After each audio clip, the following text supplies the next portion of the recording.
Қазақ әдебиеті мен мәдениетінің алыбы, қазақтың ұлы ақыны мен ойшылы, Хакім Абай атамыздың 178 жыл толуына орай ұйымдастырылған Абай деген мұхит бар, Алаш деген құрлықта атты жыр мен музыка кешіне қош келдіңіздер. 30 тістен шыққан сөз 30 жыл елге танып тұр. Жүректі бірдей ұста, сонда толық боласың елден бөлек.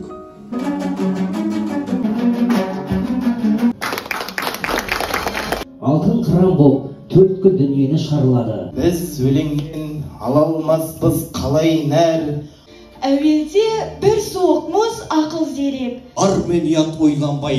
Астан серме, жүректен терме, қор болып құрып барасың. Баянсызын, байлаусызын көрдік.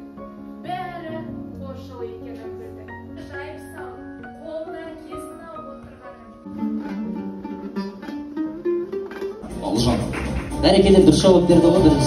Абайдың тұңғыш шығармасы қалай аталады? Бірінші шығармасы хан сонарда бір күшті шығарады. Бәрекелді, өте дұрыс. Қарасы өлеңі әйгерімге арналған тұғын. Бәрекелді, әйгерімге арналған. Әсемпаз болма әрнеге, өнерпаз болсаң арқалады. Бастапқы екеу соңғысыз, бізде қалса қазаққа, алдын жалын, артын мұз, барар едім қай жақ. Ойнап босқа күлуге, бес нәрседен қашық бол.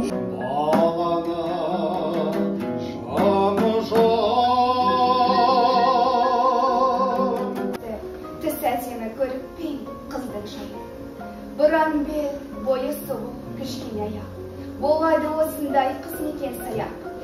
Күйеу келтір, қыз ұзат тойыңды қыл. Қыз таныстыр, қызыққа жұрты жаншыл.